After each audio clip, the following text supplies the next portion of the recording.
You're listening to the Scaling Culture Podcast, where we sit down with thought leaders who share their experiences building incredible workplace cultures. Our guest today is Amy Hanlon-Rodemich, Chief People Officer at GlobalLogic. Amy is a deeply experienced HR executive who has helped some of Silicon Valley's top brands scale and grow, from Yahoo to VMware. Prior to joining GlobalLogic, Amy was VP of Human Resources at Synopsys and EVP of People at Milestone Technologies. In this episode, Ron and Amy discuss how to deal with the younger generation workforce and how they think differently. How does org design around Gen Z look, the digital experience, and access to information? What is a success path, and how does that differ from the traditional career path? Welcome to another episode of the Scaling Culture Podcast. I'm your host, Ron Lovett, and today we have Amy Hanlon-Rodemich with us. Amy, welcome. Thank you. Well, thanks for having me. Yeah, we're excited. We've got some awesome topics that, and I'll let everybody know that we have not discussed before. So I'm really excited about today's episode. And Amy joins us from GlobalLogic out of San Jose. Amy, give us a little, just tell our listeners who you are, a little bit of your background story, and then we'll jump into the meat. Sure. Well, so first of all, feel free to call me Amy HR. That's what most people call me because I have a really long I like that. name. I have spent my whole career here in the Silicon Valley, working for a variety of tech companies, VMware, Yahoo, Synopsys. I am the Chief People Officer of GlobalLogic. We're a very international company focused on digital transformation and professional engineering services. Excellent. And so, I love to ask this question. During this journey, at some point, everyone seems to have their aha moment on like, wow, culture is really important. I don't know if I knew it was important or thought it was important. Did you have an aha moment for culture? And if so, what was that? I mean, I feel like I have aha moments at every single company when it sort of hits you.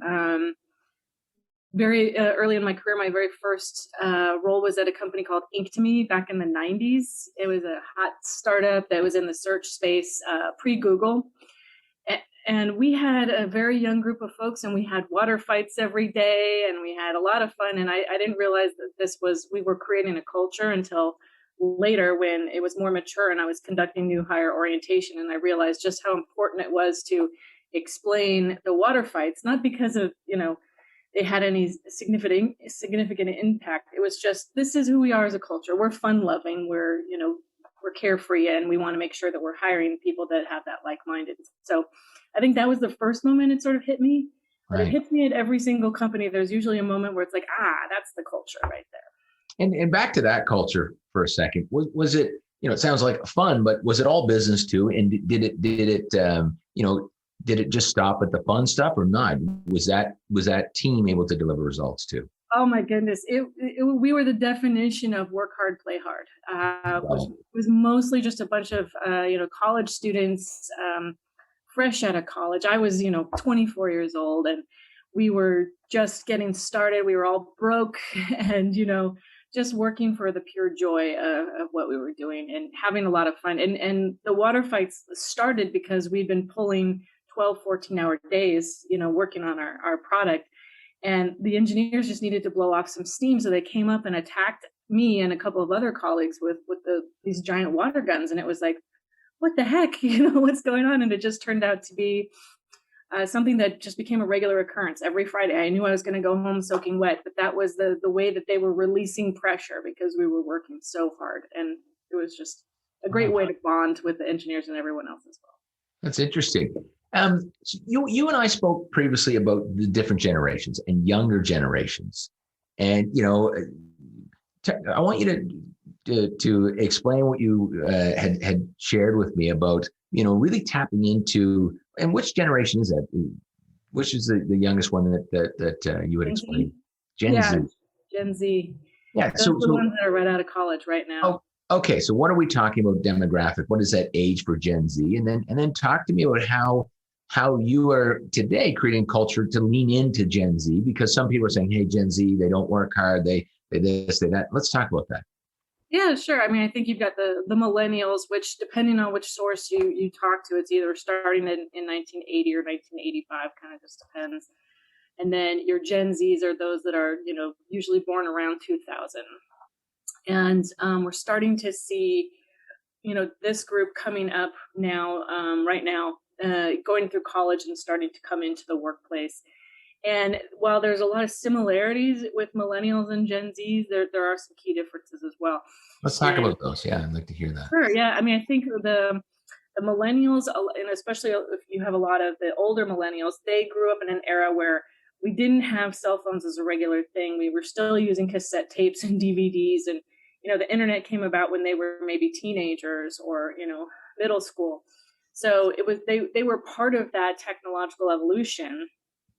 So they're not necessarily digital natives, whereas your Gen Z, they are digital natives. They grew up with YouTube and streaming video and all of those things. And so there's a little bit of a subtle difference between the two. I call the Gen Z generation the YouTube generation because they grew up in an era where you have access to absolutely anything you want to learn about. I mean, people, a lot of us with the gray hair, we have this perception of YouTube of, oh yeah, it's like cat videos, but that's not it at all. I have 2 kids that are Gen Z, and they spend their time, like my son learns about physics on YouTube. You can get an MBA on YouTube, just learning different things. And what I'm finding is that this youngest generation, they like to learn in these shorter bits because it's the YouTube like 10-minute video tutorial on a number of topics, and you can get really intense, really deep learning right out of gate there.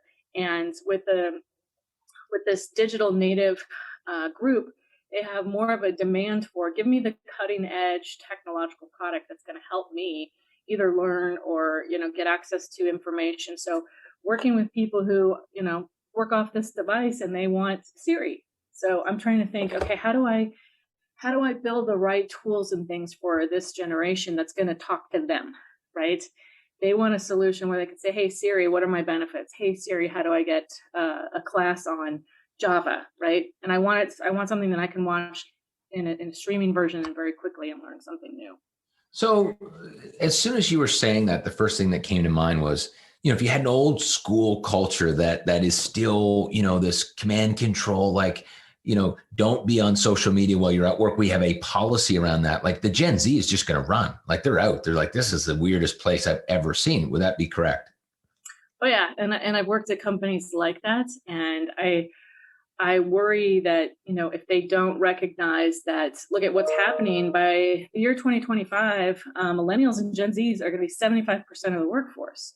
You can't ignore that. You can't continue to staff your organization with with Gen Xers and Boomers because we're starting to retire. We're starting to think about moving out of the workforce. We have to start hiring and training the next generation of worker to come in and backfill us going forward. And it is a very different world. These folks are looking for the work-life balance is a thing of the past. These guys want work-life integration, right? They want to be able to come in and have that, the blurring of the lines. And so it's tricky because things like social media, you can get into trouble if you are too lax in your policy. But at the same time, they do use it to promote your company. They use it to post articles about some topic that they're interested in, and you kind of want to encourage some of those things. You just got to be clear about what the no-nos are. But let me play something back to you because it sounds like leaning into how they are learning with technology. So you talked about, younger generation watching short bursts, deep learning, lots of topics and moving around. And so what I think you were saying was in companies, we need to continue to provide that type of learning, that type of user experience for that generation. Is that what you said? Yeah, that's absolutely what I said. I believe that I am a student, and these younger generations are my teacher. They're teaching me about how they want to learn, how they want to be managed, how they want to be given feedback, how they want to be able to give feedback, right? And I'm trying to listen with my older person's brain and my experience and what I'm accustomed to and what I like to adapt my view of the world, because I'm trying to design tools for them, but what I would normally design is not at all what they're looking for. So it is absolutely critical that I pay attention. And so when you're doing that, Amy, are you designing two different learning paths for different generations at work? Like No, some is like, hey, Ron, you and this other group, we've got a little old library here with some paper books, and you go in and enjoy. But for this group, there's some short, bursty, fun videos. What does it look like? How do you do both? Well, that's a really interesting question, and one of the things I'm trying to do is I'm trying to build tools that will meet everybody's needs. So, if you've got some Gen Xers that are looking for more like classroom-based learning, well, let's try and accommodate that. But at the same time, I'm spending a lot of time educating the Gen Xers and the Boomers, which tend to be your more senior folks, obviously, because they've been in the workplace longer. About, this is a new era. We need to start embracing some of the practices and preferences of the younger generations, because there's some really cool stuff out there, and we can learn from that too. Right. So you're kind of saying, hey, don't just fight. There's lessons on both sides. It's good to read a book once in a while, even though you might have killed a tree. And short video bursts. There's some short learning to the older generation that you might find exciting. You should try this out. Is that? Absolutely, yeah. So I think I spend more time trying to change the mindset of Gen Xers than I do of Millennials and Gen Z. I'm really more trying to adapt my approach to them, because that's the majority of my workforce. Yeah, because we talk a lot about this learning in the flow, and it seems like the Gen Zs would be much better at learning in the flow. So when they have a question, they ask Siri. Like that is a habit for them that would probably transition into work. And we talk a lot about this, where our older generations, we're starting to YouTube when I have to put up a set of blinds, but I don't necessarily do that when I'm at work. I don't try to triage a problem through YouTube. It just doesn't feel like it feels wrong. Maybe we haven't transitioned the in the moment learning in the flow at work, where the Gen Zs, that's what they do. That's probably all they know. Mm-hmm. Mm-hmm. Yeah, it is. It is all they know.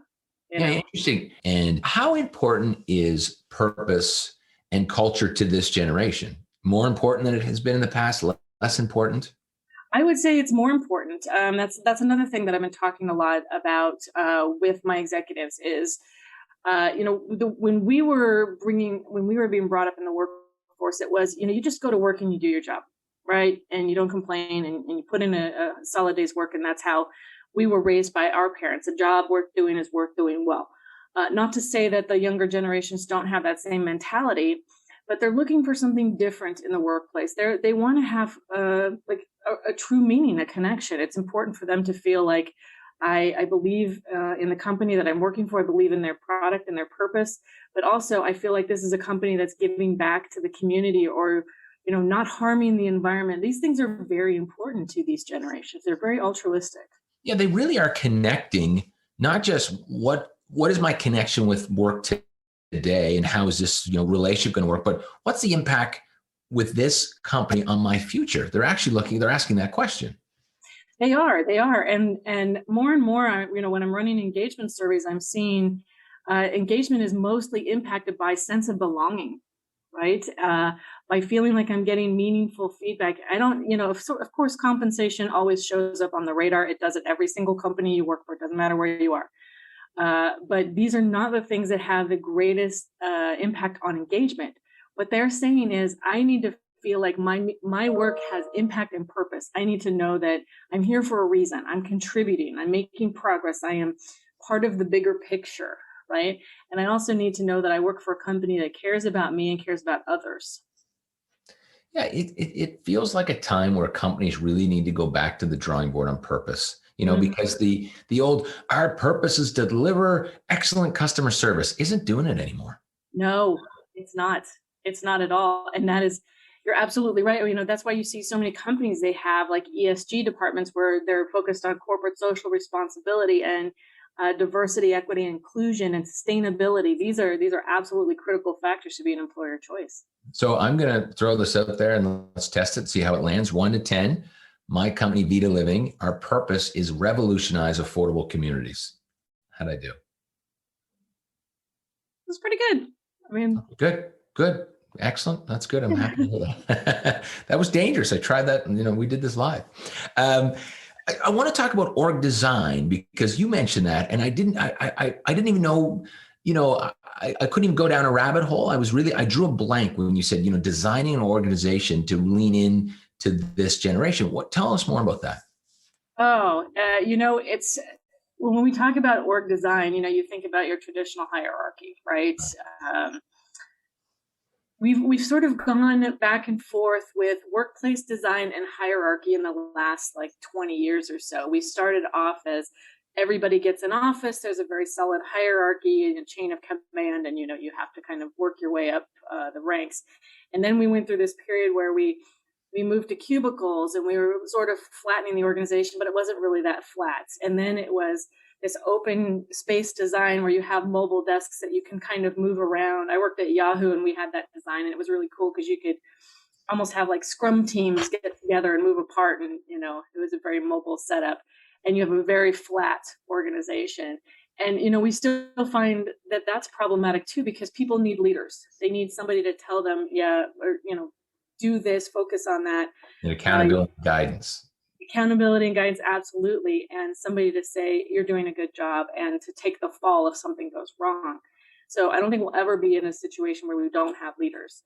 But more and more, we're trying to get to a place where, okay, we will have leaders, but the younger generations, they want to say in their work design. They want to say in, how are my leaders doing? It's not enough.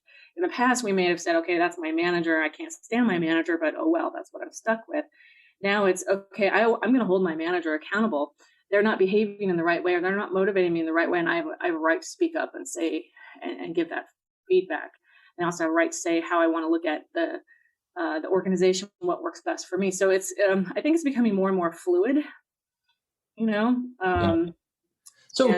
But I'm just trying to think if I'm listening to this. So are you saying that it's just, look, flat is good, but you need flat with people that are participating. So this younger generation can't just be told what to do, when to do it in this, fake flat organization. They really need to participate in the conversation. Yes, absolutely. And I think, I am a really, really big fan of feedback. I think the more the better. I am always actively seeking it. I do a lot of focus groups. I do surveys. I try to do town halls with as many people as possible, and try to make it safe. They can ask any question or raise any issue. I believe very strongly that some of the best ideas come from the ground, right? So we have tiger teams all over the place. We've got this big problem we're trying to solve, and I want to put a tiger team on it, but I don't want my executives on it. I want the folks on the ground solving that problem. Sorry, Amy, can you explain tiger teams? Oh, sure, absolutely.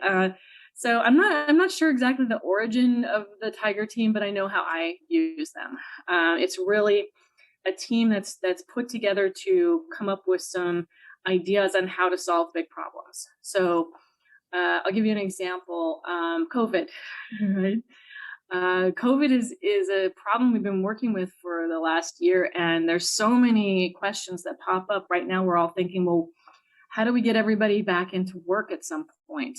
Do we go full-time work from home forever? Do we say, no, everybody has to come back to the office? Do we come up with a hybrid model?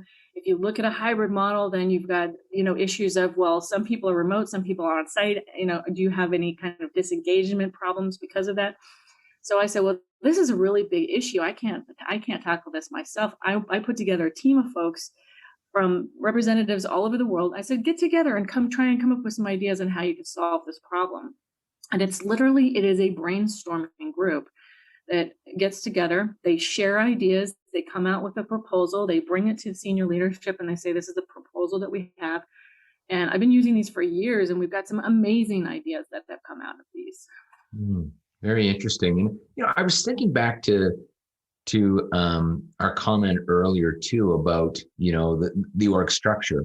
And I thought back to, we had a summer student a few years ago. His name was AJ. And, of course, we have a small team, and we really believe that we should have a voice at the table for the planning side, the quarterly planning, strategic meetings, et cetera, from all levels of the organization. And I think I made the mistake in my previous company, my security company, it took me too long to figure that out. We were planning for people that weren't in the room, and shame on us, I think, now today.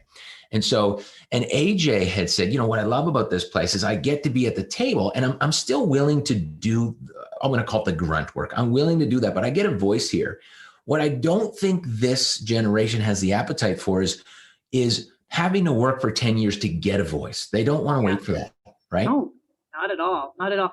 Especially in this day and age of technology, you can voice your opinion immediately. We've got Twitter, right? We've got Facebook, we've got all these things, and they are voicing their opinions, and they're voicing them loudly on all these platforms. So why wouldn't they expect that same in their companies? That's interesting. And so let's switch to digital experience and access to information with this younger generation. Tell us your thoughts and experience with this, and how do we lean into what they're looking for? Well, it's interesting. I have spent years, designing intranet sites for HR, where you have a typical intranet page, and you've got sort of a directory, and you go through and you sort of hunt and peck for benefits, U.S. benefits, medical, right? Or you can have a search bar, and that's how you access information. And that's how those of us with gray hair, we are used to, and that's what we like, and we're comfortable with that. But now that takes too long for the younger generations. They want something like, I just want to type in a search, I'm looking for U.S. benefits for whatever. And more than that, you think about how we interact in our daily lives with, you think about PG&E, right? Like in California, we've had numerous power outages due to wildfires and crazy weather. And when I go to PG&E, I get, I'm trying to find information on the latest outage. It would be so great if there was a chat bot that I just tell me what's going on with the outage. When is the power going to come back on, right? So sorry, I just want to pause there because there's a few things I want to dig at. So you're saying, look, they want real-time access. If you're giving a chat bot to your customer, in this case, you don't have it, but in a lot of cases you can. We have it on our websites, a chat bot. You're saying we should have that internally. That's what they're looking for. Okay, right. Because I don't think we think about that. We don't think about giving them the same customer or user experience as we are the customer, but you're saying that's what they're looking for. Yeah, I mean, I would say you think about, and I learned this lesson at Yahoo, where as a new hire, one of the things that they had us focus on in orientation was think about your daily habits, right? You get up in the morning and you maybe check your email, you check the weather, you look at what the traffic looks like for your commute. For me, I, go on CNN first thing, and then I go to New York Times and the Merck, and I just look at 3 different news sources just to check what's going on. And then I use Waze to drive into the office. And, you think about all of those little daily connection points throughout the day. How might you apply that in the workplace? Because that's what you're used to. That's how you live your life, right? And more, one of the things that was such an eye opener for me at Yahoo is I was sitting at a table with a couple of millennials, and I'm explaining how I go through my life, and they're like, "Oh, that's weird. If there's any news that's going to be happening, I'll find out on Instagram or I'll find out on Facebook." I'm like, "What are you talking about? You find out news on Facebook?"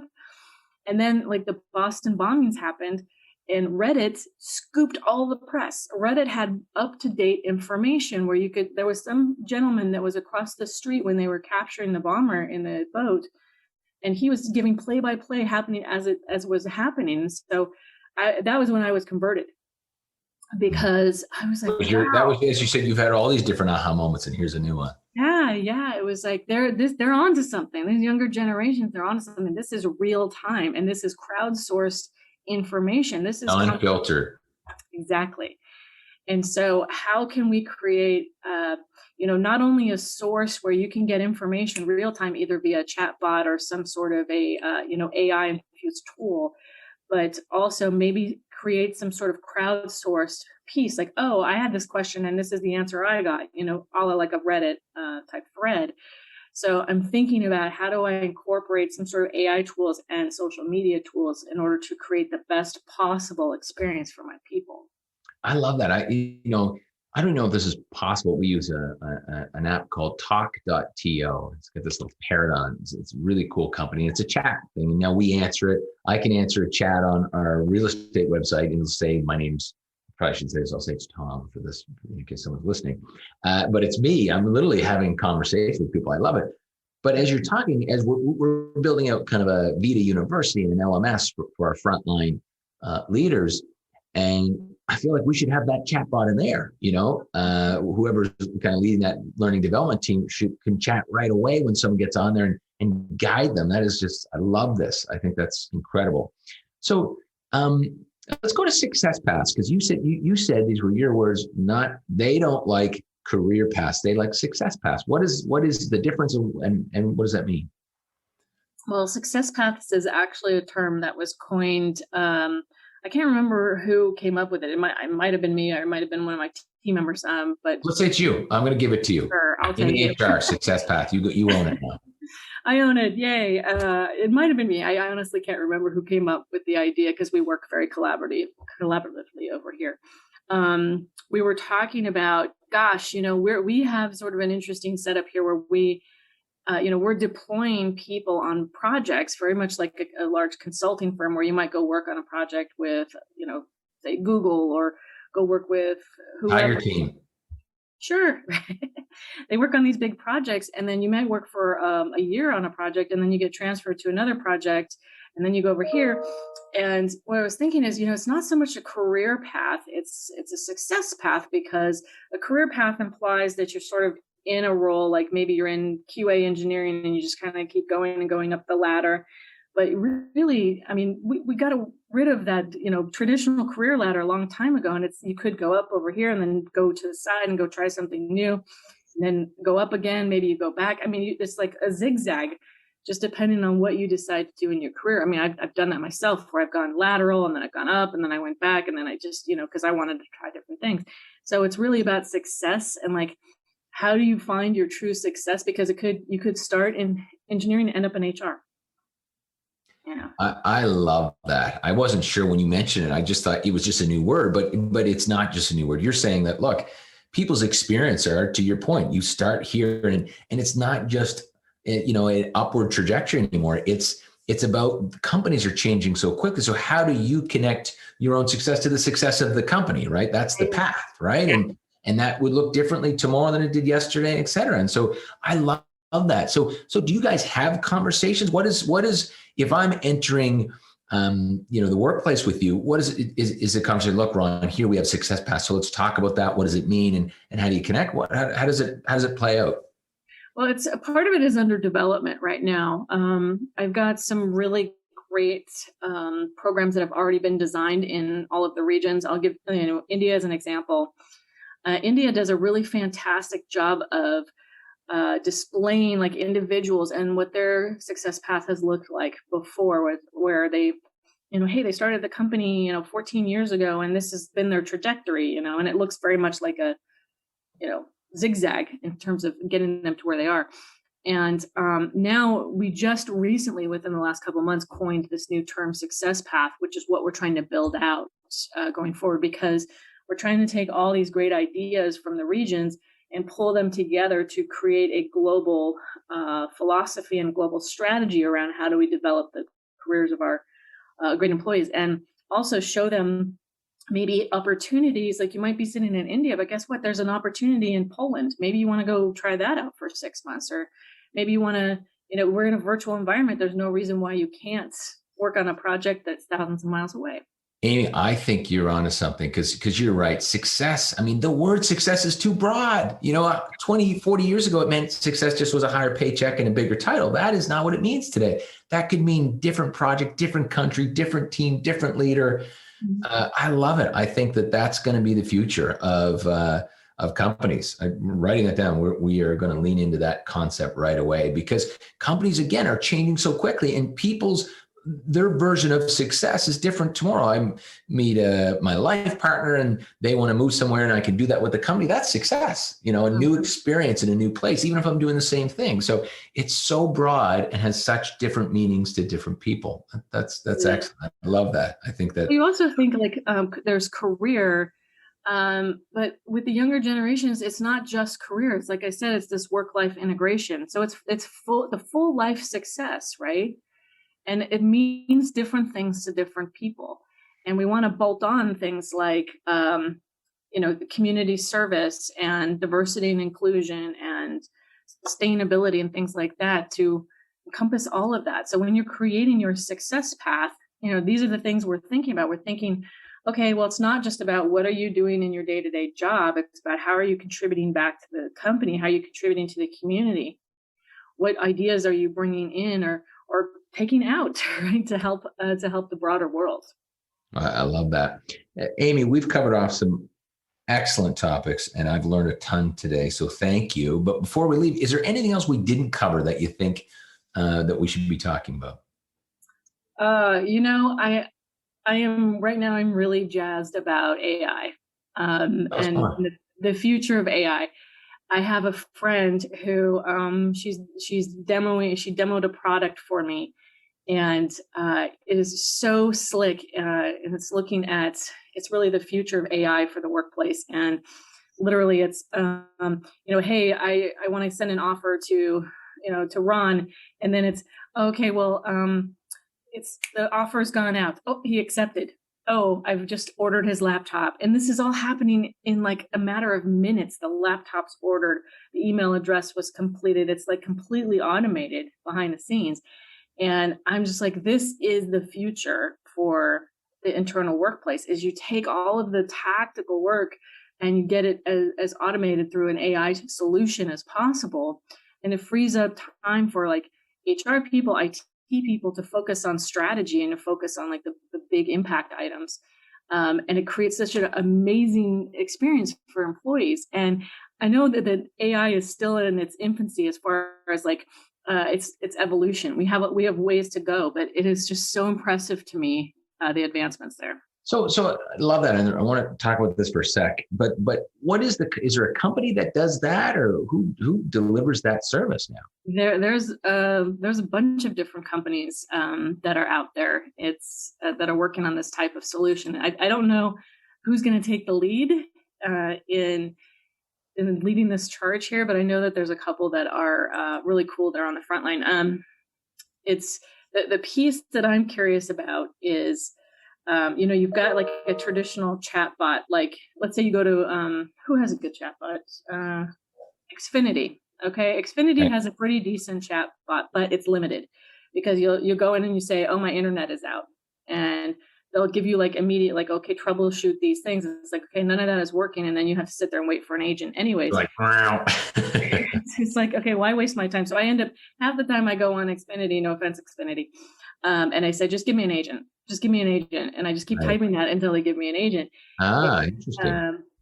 So one of the things that I'm really hopeful, and my friend, here's a plug for her business. It's Scale, Skael. She has this really cool. Scale or Scale AI or just Scale? It's just Scale, Skael. Her product is really cool. It's like the first one that I've seen that's like this. I'm sure that there are others out there, but I just thought hers was really exceptional. It just takes it a level above what I've seen to date. Wow. And can that technology also do, because it's interesting, when you first started talking about AI, I mean, and I am so far behind on this. I've got so much to learn. But I remember, and I believe the story was on Amazon, who tried to use AI for their hiring. Did you hear the story?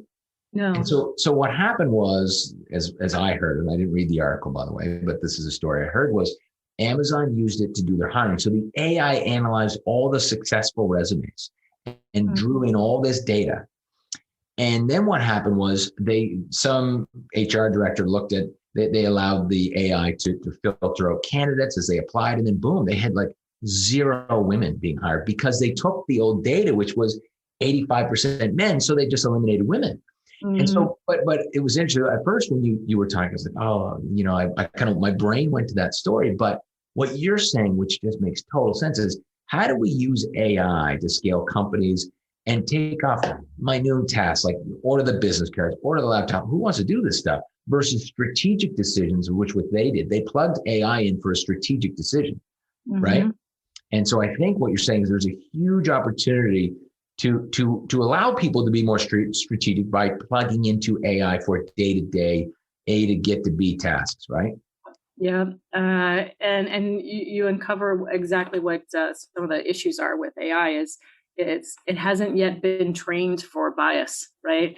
Right. So I'll give you an example. I was at the Grace Hopper conference a couple years ago, and I listened to a lecture by this remarkable young lady who's a PhD student at MIT, and she was doing research on AI and facial recognition software. And what she found was there was a huge amount of bias in the software where it was not recognizing people of color. Like they scanned her face, and she's like a 28-year-old African-American lady, and it said she was a 60-year-old white man. Wow. And she was pointing out flaws, and like there were so many issues with this software. I think there was a town in England where they were using facial recognition to try and track criminals, and they had some huge failure rates. It was like 96% failure rate because it was misidentifying people as different races, right? And so she's working on the computing side and the bias side to try and help companies that are creating AI software and facial recognition software to help these machines learn about there's different facial structures, there's different skin tones, and how to work for bias.